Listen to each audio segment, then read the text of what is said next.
ಆಮೇಲೆ ಡಿಸ್ಕ್ರಿಮಿನೇಟರ್ ಹತ್ರ ಈ ಸಿಗ್ನಲ್ ಬರುತ್ತೆ. ಡಿಸ್ಕ್ರಿಮಿನೇಟರ್ ಏನು ಮಾಡುತ್ತೆ ಅಂತ ಅಂದರೆ ಫ್ರೀಕ್ವೆನ್ಸಿ ವೇರಿಯೇಷನ್ಸ್ ಏನೇನಿದೆ ಅದನ್ನೆಲ್ಲ ರಿಮೂವ್ ಮಾಡಿಬಿಡುತ್ತೆ. ಸೊ ಲಿಮಿಟರ್ ಏನು ಮಾಡುತ್ತೆ, ಆಂಪ್ಲಿಟ್ಯೂಡ್ ವೇರಿಯೇಷನ್ಸ್ನ ಇದು ಮಾಡುತ್ತೆ, ತೆಗ್ದಾಕುತ್ತೆ. ಡಿಸ್ಕ್ರಿಮಿನೇಟರ್ ಬಂದ್ಬಿಟ್ಟು ಫ್ರೀಕ್ವೆನ್ಸಿ ವೇರಿಯೇಷನ್ಸ್ ಏನೇನಿರುತ್ತೆ ಅದನ್ನೆಲ್ಲ ತೆಗ್ದಾಕ್ಬಿಟ್ಟು ಒಂದು ಈಕ್ವಿವೆಲೆಂಟ್ ವೋಲ್ಟೇಜ್ ಚೇಂಜಸ್ ಥರ ಕಳಿಸುತ್ತೆ. ಓಕೆನಾ, ಈಕ್ವಿವೆಲೆಂಟ್ ಆಗಿರುತ್ತೆ ಫ್ರೀಕ್ವೆನ್ಸೀಸ್ ಎಲ್ಲ.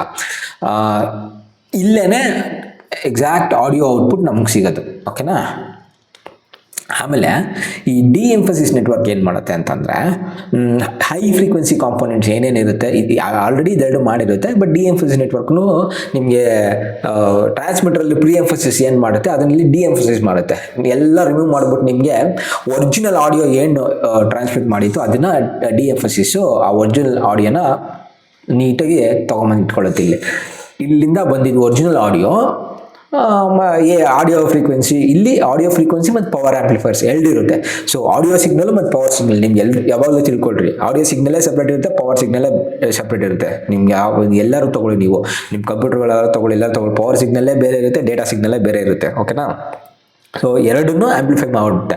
ಆಂಪ್ಲಿಫೈ ಮಾಡಿ ನಿಮ್ಗೆ ಪಕ್ಕ ಒರಿಜಿನಲ್ ಆಡಿಯೋ ಸಿಗ್ನಲ್ ಇಲ್ಲಿ ಸಿಕ್ಬಿಡುತ್ತಾ, ಸಿಕ್ಕಾದ್ಮೇಲೆ ಅದಕ್ಕೆ ಒಂದು ಸ್ವಲ್ಪ ಪವರ್ ಆಂಪ್ಲಿಫೈ ಆಗಿ ಆಡಿಯೋನ ಆಂಪ್ಲಿಫೈ ಆಗಿ ನೀಟಾಗಿ ನಿಮಗೆ ಈ ಲೌಡ್ ಸ್ಪೀಕರಲ್ಲಿ ನಿಮ್ಗೆ ಆಚೆ ಏನಲ್ಲಿ ಟ್ರಾನ್ಸ್ಮಿಟ್ ಮಾಡಿದ್ರು ಅದ್ರದ್ದು ನೀಟಾಗಿ ಔಟ್ಪುಟ್ ಇಲ್ಲಿ ಆಚೆ ಬರುತ್ತೆ. ಇದನ್ನೇ FM ರಿಸೀವರು. ನಾನು ನಿಮ್ಗೆ ನೆಕ್ಸ್ಟ್ ವಿಡಿಯೋದಲ್ಲಿ ನೆಕ್ಸ್ಟ್ ಟಾಪಿಕ್ ಎಕ್ಸ್ಪ್ಲೇನ್ ಮಾಡ್ತೀನಿ. ಸ್ನೇಹಿತರೆ, ದಯವಿಟ್ಟು ವಿಡಿಯೋಗೆ ಸಬ್ಸ್ಕ್ರೈಬ್ ಮಾಡ್ಕೊಳ್ಳಿ. ಆಮೇಲೆ ಇನ್ನೆಲ್ರಿಗೂ ಶೇರ್ ಮಾಡಿರಿ. ನಿಮ್ಗೆ ಏನೋ ಡೌಟ್ಸ್ ಇತ್ತು ಮತ್ತು ಏನಾದರೂ ಬೇರೆ ಟಾಪಿಕ್ಸ್ಗಳು ಬೇಕು ನೀಟಾಗಿ ಕನ್ನಡದಲ್ಲಿ ಎಕ್ಸ್ಪ್ಲೇನ್ ಮಾಡಬೇಕು ಅಂತಂದರೆ ದಯವಿಟ್ಟು ನನಗೆ ಕಮೆಂಟ್ ಬಾಕ್ಸಲ್ಲಿ ತಿಳಿಸಿ ಅಂತ ಹೇಳ್ತಾ ಆ ವಿಡಿಯೋನ ಮುಗಿಸ್ತೀನಿ. Thank you, bye by.